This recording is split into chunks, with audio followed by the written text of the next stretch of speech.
Ahora bien, vamos al artículo 4 de la Constitución Nacional, que es donde nosotros habíamos quedado. Si tienen la Constitución a mano, sería una gran cosa. Eh, Ustedes vieron que dice que el gobierno federal provee a los gastos de la nación con los fondos del Tesoro Nacional. Muy bien. Eso es el Tesoro Nacional. Es decir, cómo eh, se contribuye a los gastos de la nación. Hay un fondo llamado Tesoro, con el cual proveo y pago los gastos que tiene el país. Aquí ustedes van a ver que hay muchos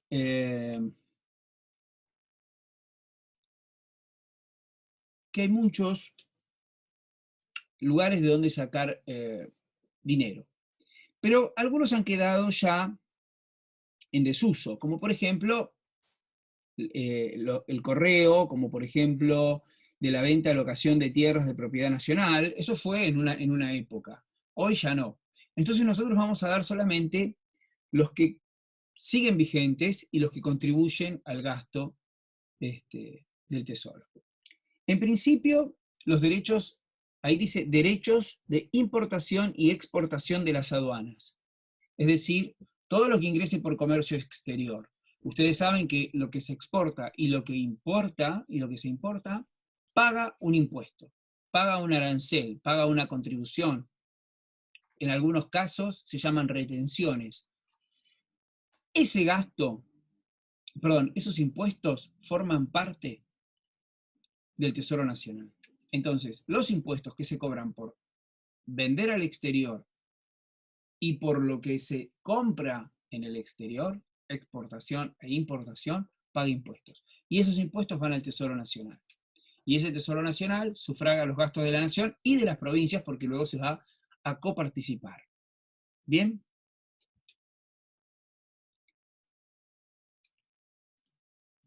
Además, los impuestos. Los impuestos nacionales, por ejemplo, impuesto a las ganancias, impuesto al valor agregado, contribuciones o impuestos.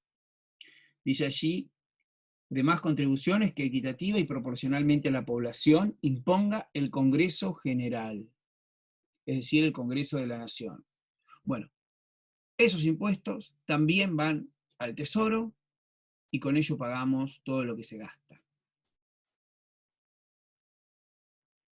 Luego, dice que también podemos tomar deuda y con esa deuda sufragar los gastos de la nación. Ahora, con respecto a la deuda, no es tan así, no es tan sencillo, porque cuando dice de los empréstitos y operaciones de crédito que decrete el Congreso para urgencias de la nación o para empresas de utilidad nacional. Fíjense que está diciendo que los créditos o la deuda externa o pública, sea interna o externa, solamente hay que tomarla en un caso de urgencia o para financiar una obra, ¿no? Por ejemplo, como pasó, compraron YPF, querían reactivar YPF, entonces lanzan un bono para que va todo a parar a YPF y te pagan una utilidad al vencimiento de los cupones. Punto. Eso debiera ser el endeudamiento público. Cosa que no sucede. El endeudamiento público es toman deuda porque toman deuda, sin urgencia, sin utilidad pública, la plata desaparece. Si se cumpliera la Constitución, ¿sí?, no tendríamos estos problemas de la deuda externa. Y además, cada vez que toman deuda, debiera ser aprobada por el Congreso de la Nación. Cosa que tampoco sucede. Toda esta deuda pública que tenemos ahora no ha sido aprobada por el Congreso de la Nación y no ha sido utilizada para utilidad pública.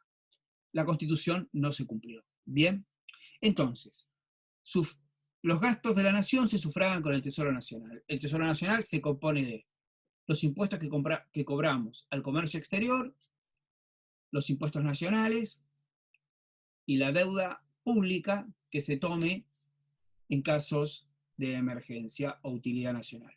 Todo esto, todos estos impuestos y la deuda pública deben ser aprobados por el Congreso de la Nación. Son todas atribuciones del Congreso. ¿Bien? Si tienen alguna pregunta, me la hacen.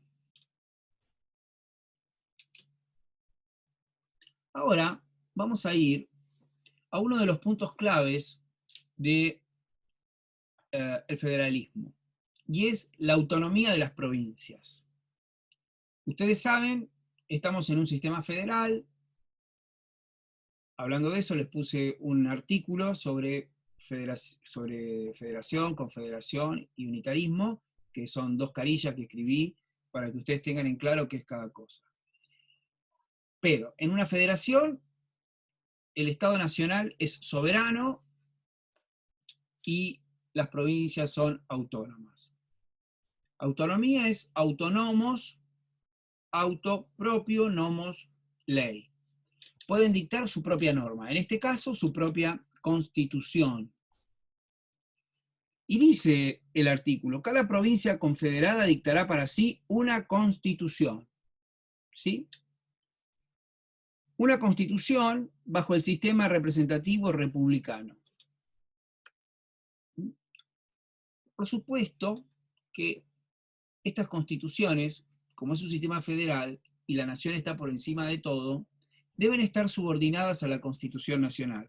Por eso dice, de acuerdo con los principios, declaraciones y garantías de la Constitución Nacional. ¿Qué sistema de gobierno deben tener las provincias en esa Constitución? Bueno, tiene que ser representativo y republicano, no puede ser otro.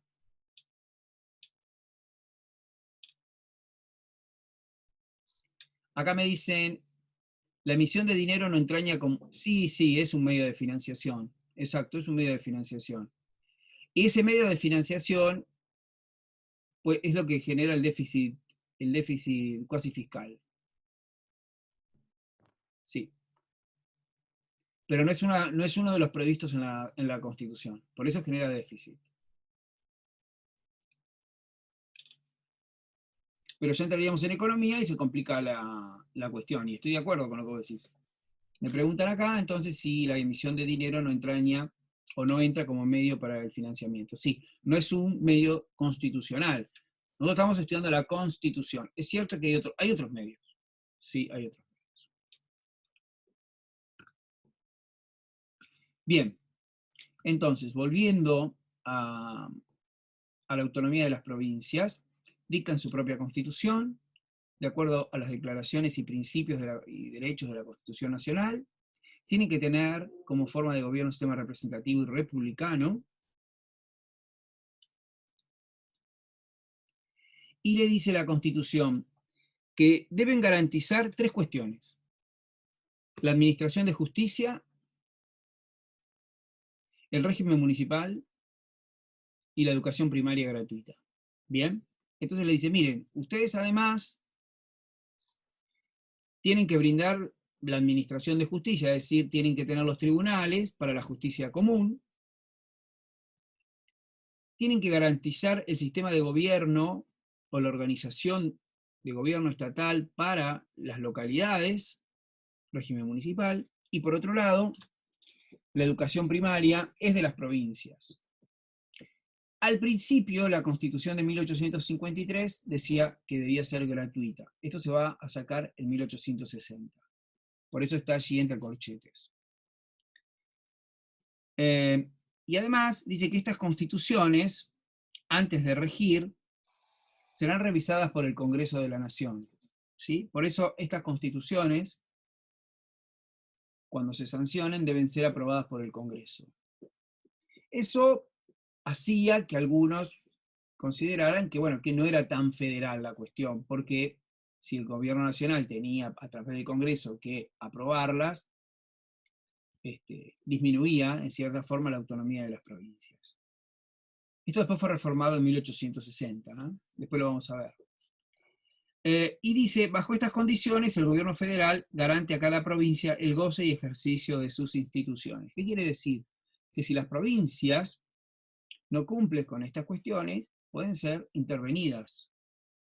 Mientras cumplan con esto, tienen la garantía de que el gobierno nacional les garantice ese ejercicio. Bien, así es como funciona esta autonomía. Las provincias pueden dictar entonces su propia constitución. tienen que tener un sistema republicano, deben observar la Constitución Nacional, no pueden contradecirla, y tienen que garantizar estas tres cuestiones que tenemos allí enumeradas. ¿Bien? Vamos a ver, siguiendo con las provincias, el artículo 101. El artículo 101 es breve, porque dice, las provincias conservan el poder que no han delegado a la nación al momento de su incorporación. Es decir, las provincias conservan todo el poder que no le han delegado al gobierno nacional. Nosotros ya vimos por el preámbulo que las provincias son las que organizaron la nación. Las provincias, cuando organizan la nación, le ceden a ella parte de sus atribuciones, parte de sus competencias, parte de lo que pueden hacer. Se lo ceden. ¿Dónde encontramos nosotros las atribuciones que le cede a la nación? Bueno, las encontramos en las atribuciones de los poderes. Por ejemplo, atribución del Poder Ejecutivo. Todo eso se lo cedió a las provincias. Atribuciones del Congreso. Todo eso se lo cedieron las provincias. Atribuciones del Poder Judicial. Todo eso se lo cedieron las provincias. Entonces, las atribuciones de la nación son enumeradas, son taxativas. Ahora, las provincias dicen, bueno, todo lo que no hemos cedido, todo lo que no hemos delegado, lo conservamos. ¿Bien? ¿Están enumeradas? La de las provincias, no, no están enumeradas. Son amplias. Si no se encuentran en las competencias de la nación, pues entonces es de las provincias. Hay un caso, un ejemplo que usualmente se da, que es el de los códigos o el de las leyes, porque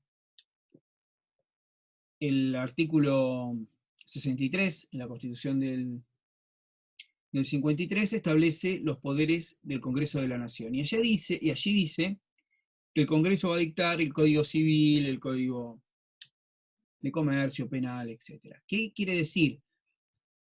Que la Nación dicta los códigos de fondo, los de leyes sustantivas. Y como no figuran allí las leyes procesales, se entiende entonces que como no están enumeradas, las leyes procesales son de las provincias. Por eso que hay tantos códigos procesales como provincias.